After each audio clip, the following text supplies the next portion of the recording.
you want to take some questions? Sure. So Rex Kerr has got one up there. I don't want to come out against happiness.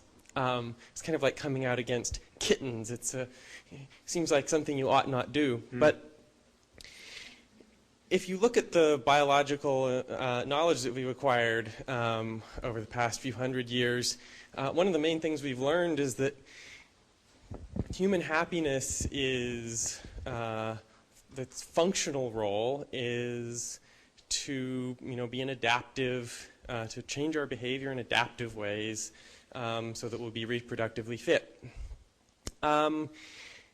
So my question is whether, I agree with everything that you say about, being able to use science to evaluate what will tend to lead to human happiness.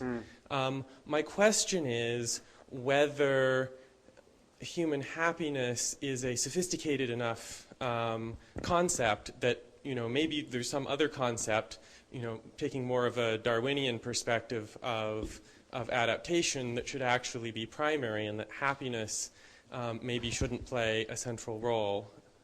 Right. Yeah. Good question. Well, I think that the term happiness may be the wrong term. It seems a little too effete and not. It lacks gravitas. I think happiness, well-being. There's a spectrum of positive psychology that, granted, is not completely understood, and its interaction with the rest of culture and the rest of human life is not understood.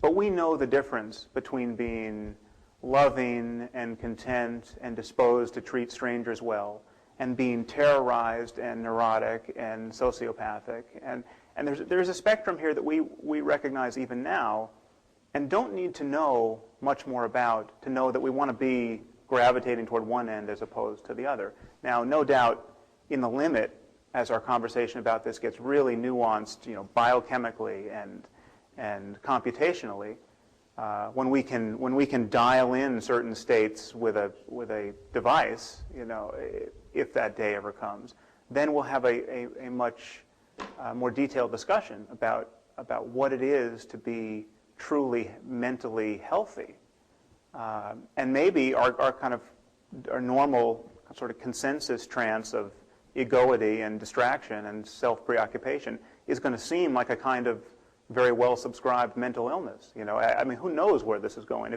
If the singularity is real, and we all get uploaded on the internet in 5 years if Kurzweil's right, or 1,000 years if he's not. Who knows? I'm not prejudging any of those. Some of that sounds frankly crazy to me, but I'm not prejudging any of those debates. I'm just saying that we already know the difference between. We know that when a girl gets raped, and her father and brother and husband and even mother can think of nothing better to do than cut her head off, we know that something's wrong there in terms of everything we value and should value as a matter of happiness or well-being. Yeah. I have two related points, and one of them is just this. I think you're absolutely right to criticize the Stephen Jay Gould idea of two magisteria, right? There's ethics, science can't say anything, let's leave it to them. And this is actually now the official position of the AAAS in this recent book that came out about evolution, which I find really troubling. But you seem to be conflating that view with views that have been defended here, the view that I presented on day one, really John Haidt's view, which is a little bit different. And that's an empirical claim about human cognition, which is that human beings inevitably make these strong evaluations. Cutting off the head of a girl who's just been raped is wrong. And that when people push us on that, they say, well, why is it wrong? The Quran says we need to do this, or tradition says we need to do this. We then rely on beliefs that are empirically unverifiable, in the sense that happiness is good is not something you could ever really prove scientifically, right? That's the move that I'm objecting to. I think this is a larger discussion about how the consequentialist can win his debate with the Kantian or the deontologist, and I think he can. I'm not prepared to go to the mat with all the philosophers on that point.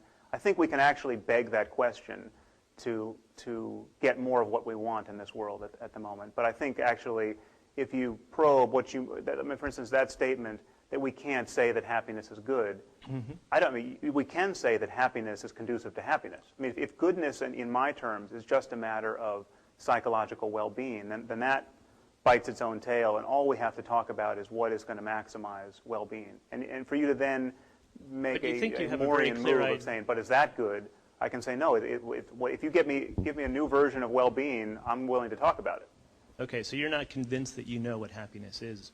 Because what I hear from you is you accepting kind of, well, happiness is what's portrayed in this magazine that's in my hotel room, where it's beautiful people eating tapas and kind of going on. That's what happiness is. And different people at different times have very different ideas about what happiness is. So we can't prejudge that we as unmarked moderns kind of have just emerged from history and actually have an ahistorical, true concept of what happiness is. I'm very much a realist on questions of happiness and suffering. And again, with the analogy to food seems relevant to me, because it's not that we're ever going to come down to, hummus is the perfect food, and everything else suffers by comparison.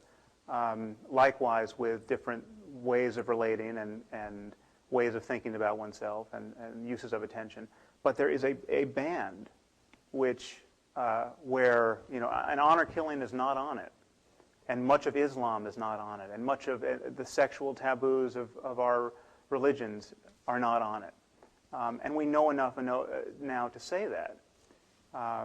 So I just think but again, this conversation about what constitutes well-being is like any scientific conversation, is truly open-ended. And the difficulty is in verifying various claims, and it would be a completed science of the mind that would verify these claims. Who knows if we'll get there?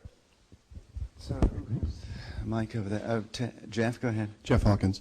You started your talk admonishing us for using the word atheist and being self-identified as atheists, and I agree with that.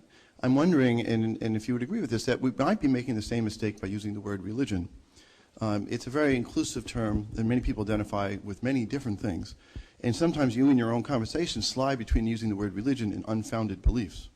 Right. If we just say that false beliefs are the problem, not religion per se, but false beliefs, unfounded beliefs, it might ameliorate sort of the tension in the conversation quite a bit, and get us focused on what the real problem is. I'm just curious if you've thought about that, if you would agree with that, or if you think there's any value in that sort of banning us from using the word religion as a thing we're disagreeing with. Yeah. Well, dogma for me really is the problem. It's not just false beliefs. It's having no mechanism or no inclination to vet your beliefs. It's the doubting. It's the moral of the doubting Thomas story. The idea that somehow strongly held beliefs in the absence of evidence or in spite of evidence are somehow ennobling, or especially ennobling. So it's the holding to false beliefs with both hands, smugly and unctuously. That's the problem. It just so happens that religion is the only language game in which that is practiced with impunity, and people and it's protected from within by religious dogmatism and an unwillingness to talk reasonably about the beliefs, and it's protected from without by people like ourselves who are loath to criticize religion because it's religion. I mean, it's held under this. The term religion, I would argue, is actually misleading in another way, because we use it as though it named one class of human preoccupation, and religion's a word like sport. I mean, some sports are dangerous, and some aren't. You got Thai boxing, and then you got lawn bowling. They're both sports. One is going to get somebody killed, and one is you don't even have to be in shape to play. So what do they have in common as sports? Beyond breathing, I'm not sure what it is. That's my point. Yeah. Use the word religion. Well, yeah. So, but the problem is we do use the word religion, and it provides a kind of an exculpatory. The reason why I have to use the word religion is because religion is sheltered. Religion as religion is sheltered from criticism in a way that no other form of thinking is. I mean, just look, for instance, at the difference between what happened to James Watson when he went off half-cocked about race and what didn't happen to Francis Collins when he wrote a scarcely sane justification of evangelical Christianity. I mean, he got good reviews in Nature twice. His thinking in those lines is actually more offensive to me as a rational person than Watson's, frankly. I mean, I think, I'm not defending Watson, but at least Watson had a point of contact with evolutionary theory and can be only convicted, I think, perhaps he can be convicted of being less than ethical in being interested in that data or in his construal of the data. But Collins is it's an utter repudiation of scientific standards. And yet, because it was a religious repudiation of scientific standards, he got lionized, actually, in Nature, of all places. I invite you to read the reviews and read his book. Yeah. Sam, it's Jerry back here in the back. Thank you for your remarks. They were eloquent and cogent, and they cut right to the heart of a crucially important, subtle aspect of this, and I commend you for that. My question is, where do you suggest we go from here, and how?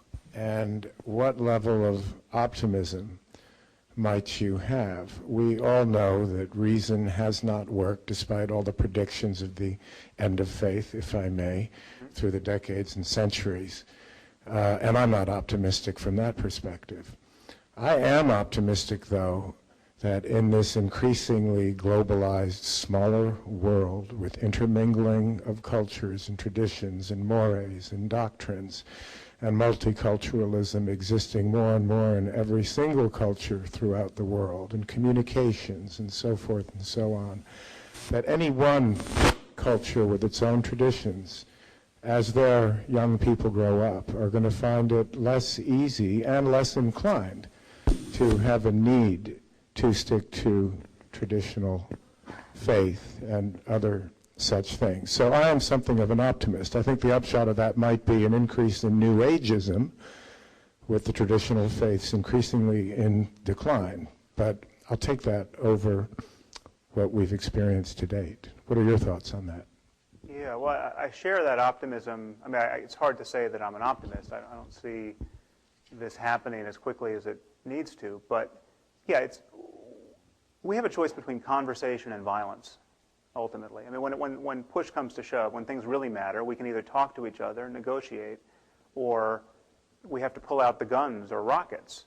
I mean, what's the? If someone sees a third alternative, I'd be happy to have it pointed out. But we talk until we can't talk any longer. And the problem with dogmatism, in my mind, especially religious dogmatism, is it is a conversation stopper. That's a Rortian phrase. But it is. I mean, there's nothing that incompatible fundamentalisms can say to each other to really place their beliefs on the table and get them modified in anything like real time. And the only thing that guarantees that our collaboration with one another is truly open-ended as a species, in my mind, is that we are willing to have our beliefs and behaviors revised through conversation, through new arguments and new evidence.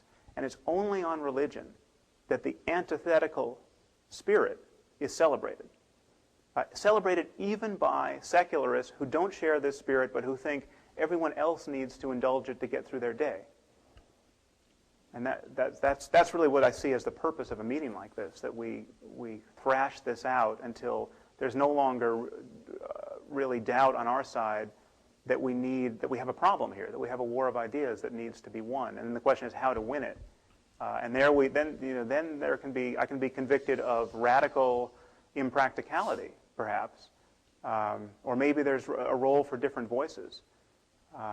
So I don't know if that addresses the center of your question, but I don't have a program apart from making noises at the appropriate moment and funding those noises and funding dissent. I think funding dissent in the Muslim world, for instance, inspiring it, protecting dissidents in the Muslim world, that is a discrete project.